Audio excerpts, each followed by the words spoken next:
I mean, did that just happen? Did that really just happen? Did did Stanford just, yep, it happened. Full reaction right here. You are Locked On Pac-12, your daily podcast on the Pac-12 Conference. It's the Locked On Podcast Network, your team every day.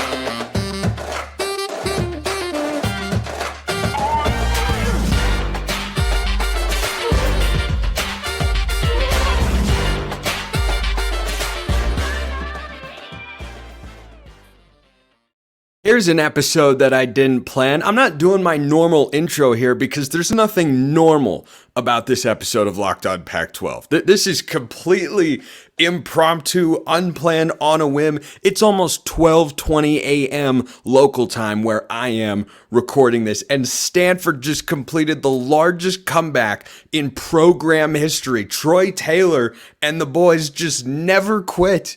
They didn't quit. Shame on me for putting Colorado in the Pac-12 prime picks again, thinking, they'd play well at home, which of course they did for a half. And then what on earth just happened? I mean, an utter disaster. Now, I don't know how else to categorize it.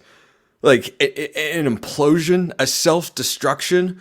Colorado was the living embodiment of that old cartoon joke where you step on a rake and it whacks you in the face. I watched a lot of Tom and Jerry as a kid when I was homesick from school.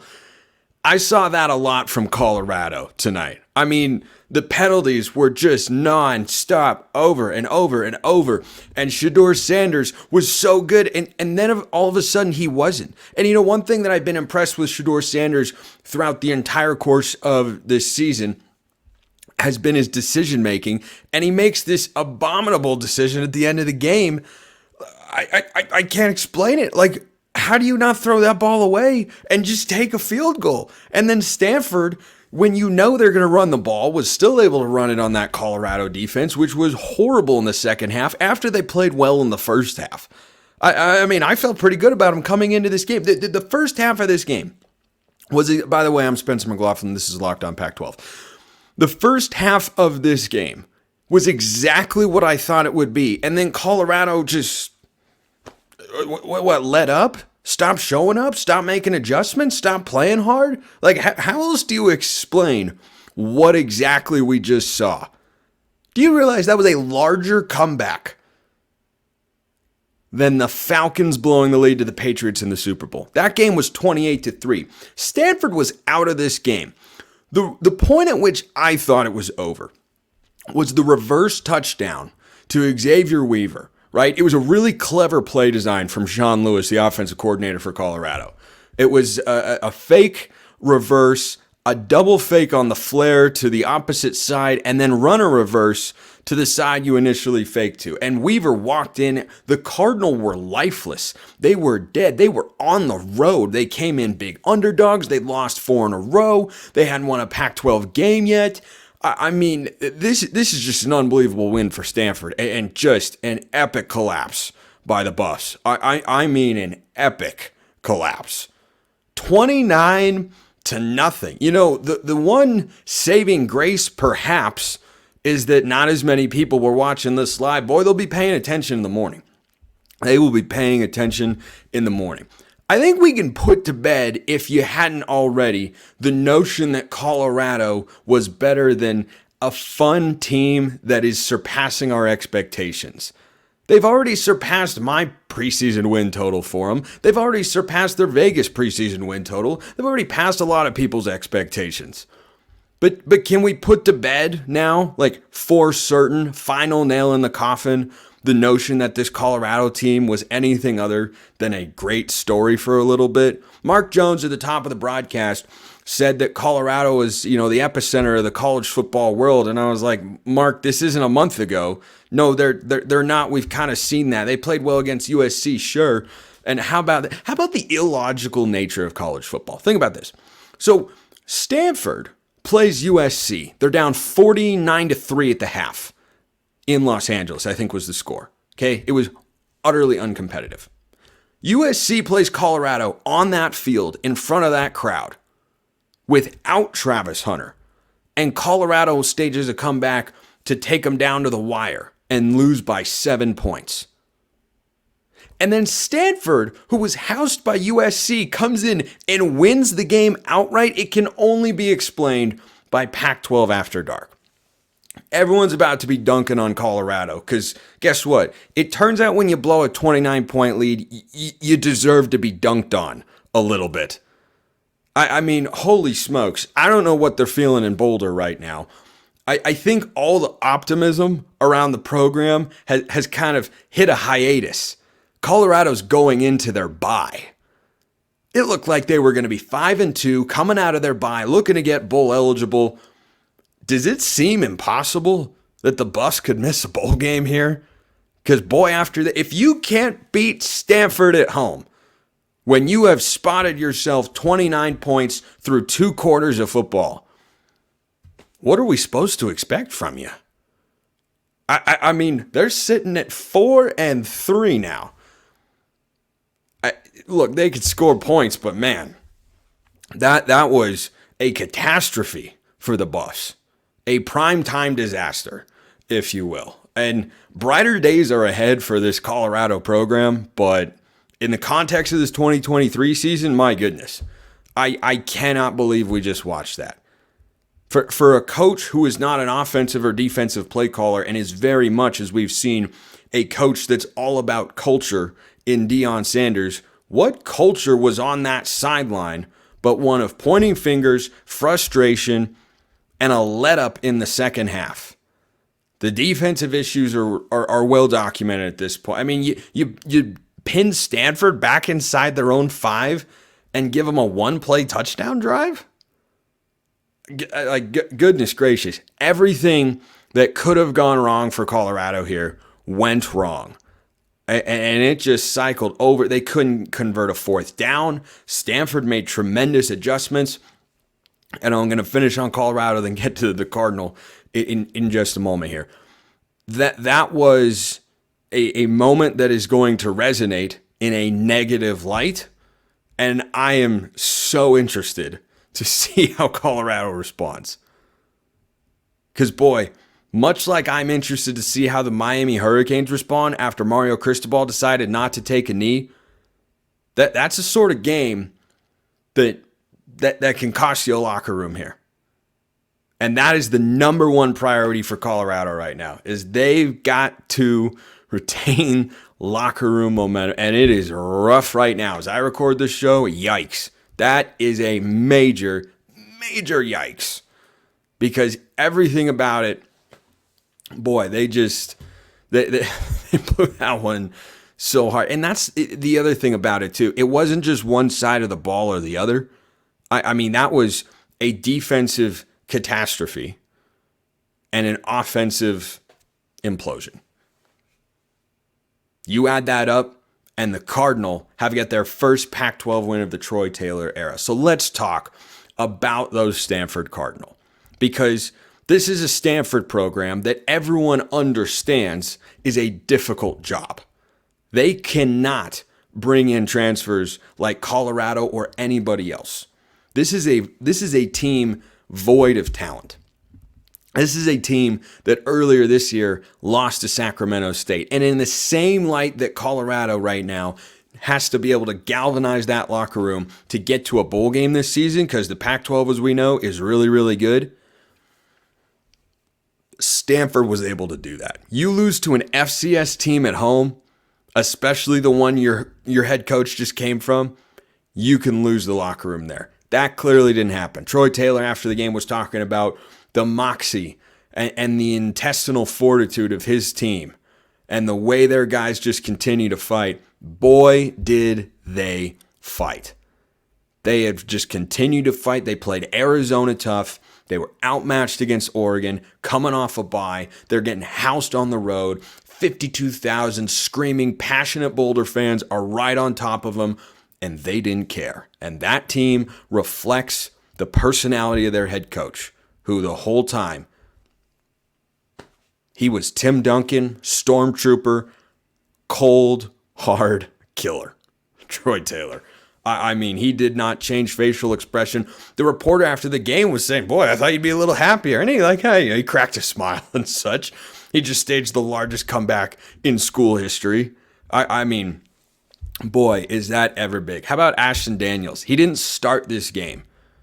You talk about guys who have the right makeup as football players, who have it between the ears, the ability to just come through in those moments, to not be phased, to not be rattled, to always be ready for your opportunity. Ashton Daniels was that dude.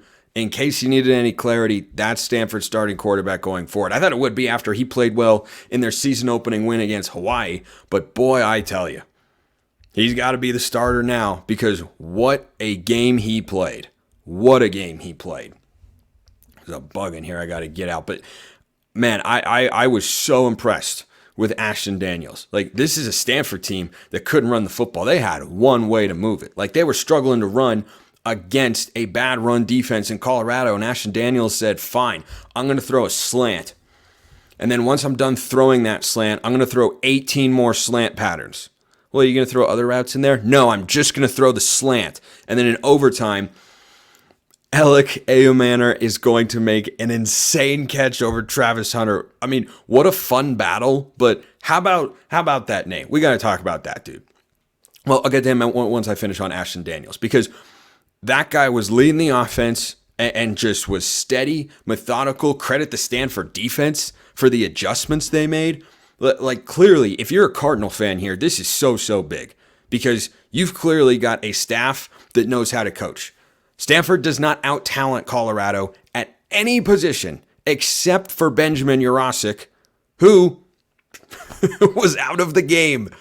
Your best offensive player and leading receiver leaves the game, and then they find their explosive weapons.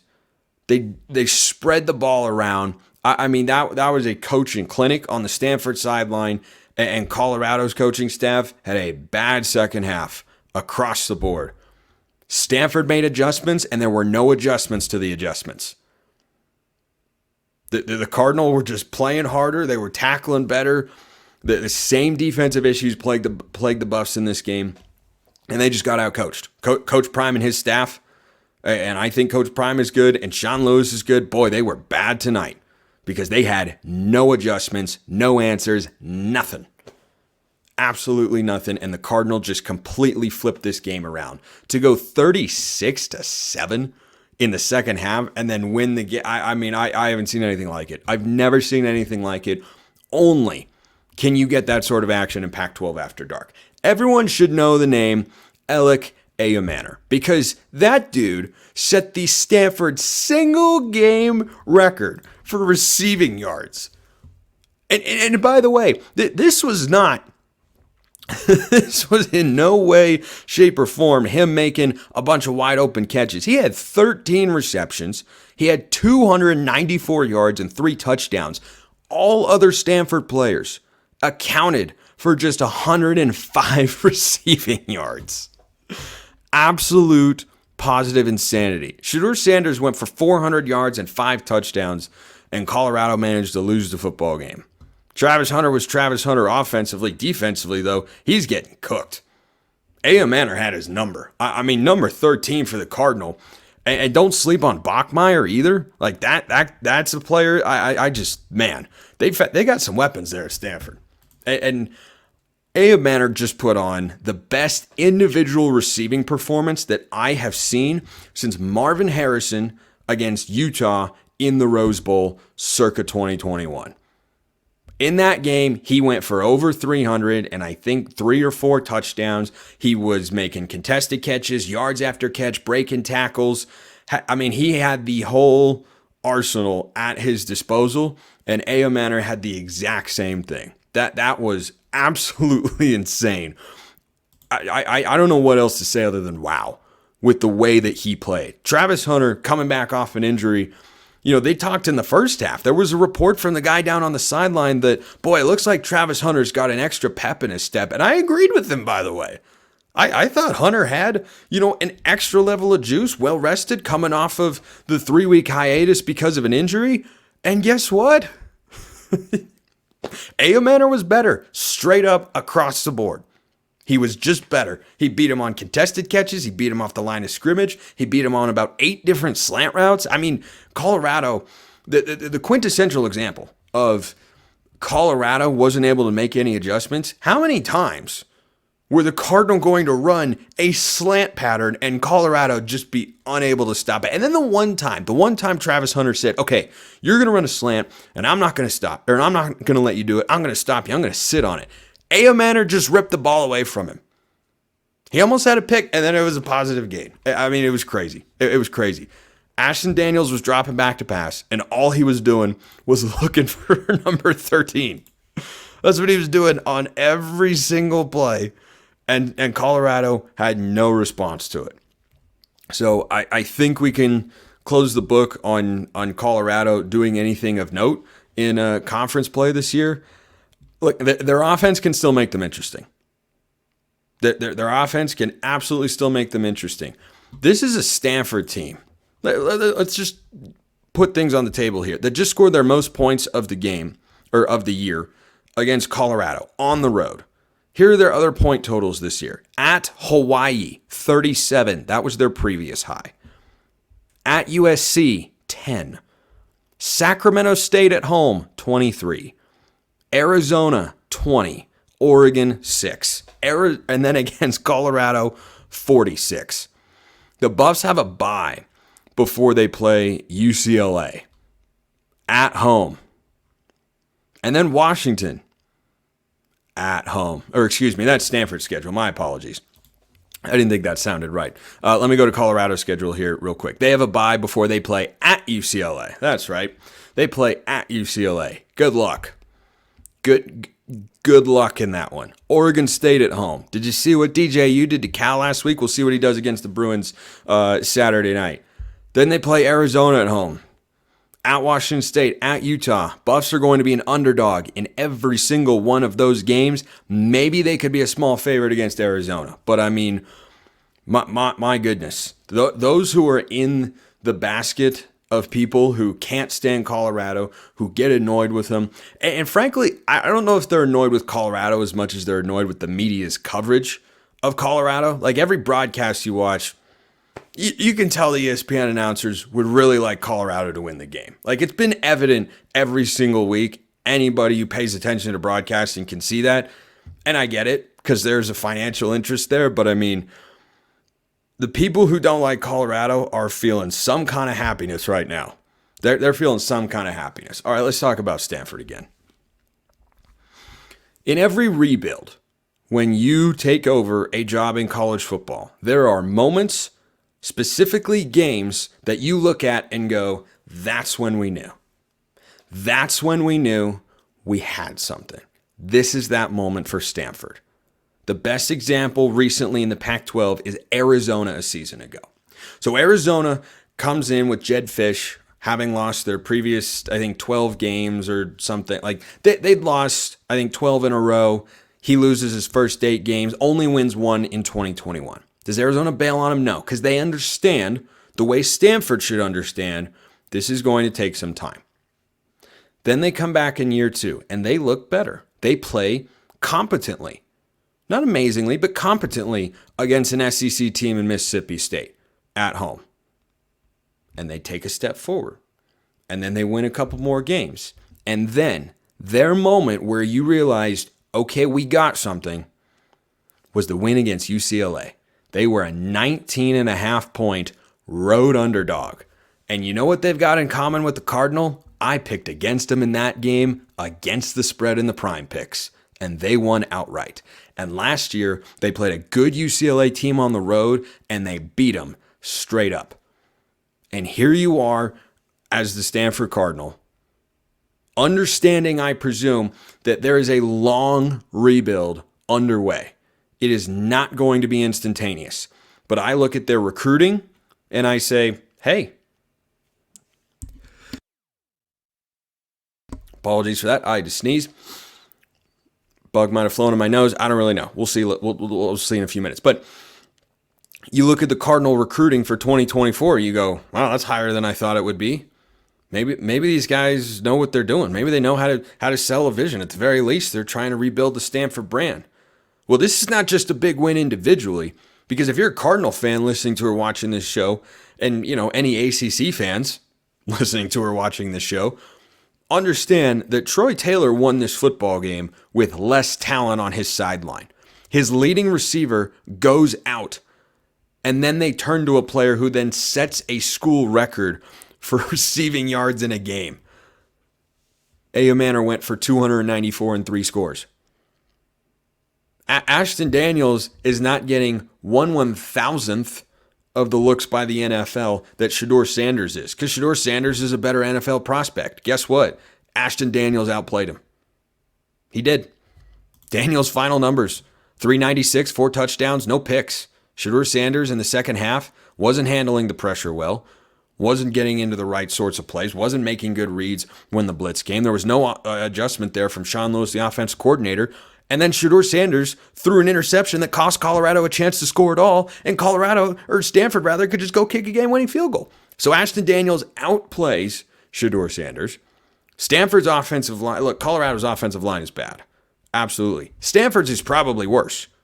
And yet, they were able to make it work. They were able to get it done. Like, there is no metric by which you could look at these two rosters and say Colorado is as talented or not as talented as Stanford. Every single person who knows anything about college football knows Colorado's got the more talented roster. And Troy Taylor just did more with less, which is something that might be a norm with Stanford. But with the way they can recruit high school kids, might just take a couple classes. To get kids in there. But when you see this coaching staff go win a game like this, it shows they can instill a culture. It shows they know their X's and O's. It shows they can have kids ready to play. And it shows that their kids believe in them. And clearly they do, and clearly they should. That is a massive, massive win for Stanford. It might be the only game they win this season. Their schedule is not easy. They might end up going 2-10. That was my preseason win prediction for them. Guess what? Because of this game, it could still feel like a success. It could still feel like there is optimism in the building about what Troy Taylor is capable of, what that staff is capable of. Because when they've gotten beat this year, it's because they just didn't have the talent to match up. They shouldn't have had the talent to match up with that Colorado team, but that was certainly a unit in the Buffs that's closer, that's on more equal footing compared to an Oregon, for instance, or a USC, and Colorado outplayed them, and Colorado outcoached them, and they coached one heck of a half of football.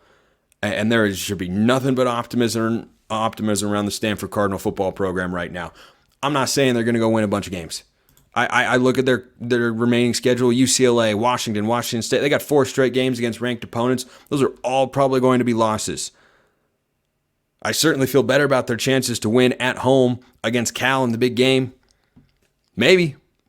I mean, if Troy Taylor comes in, goes 3-9, beats Colorado on the road, and beats Cal, and gets the axe back for the Cardinal, that'd be a pretty successful first season, and they close with Notre Dame at home as well. So yeah, they've got 6 remaining games. 5 of them are against ranked teams, and one of them's a rivalry. So it's a gauntlet for the Cardinal. I don't expect a lot more wins. They don't need to have a lot more wins to look and say, this was a success. We did something. The Cardinal, yeah, come Monday, they're going to be outright winners. They might be outright winners for a while, just on the carryover vibes from this game. What an unbelievable football game. Colorado collapsed. Stanford took it from them. Boy, that was Pac-12 After Dark at its finest. Appreciate everyone listening. See you next time. Have a wonderful rest of your day.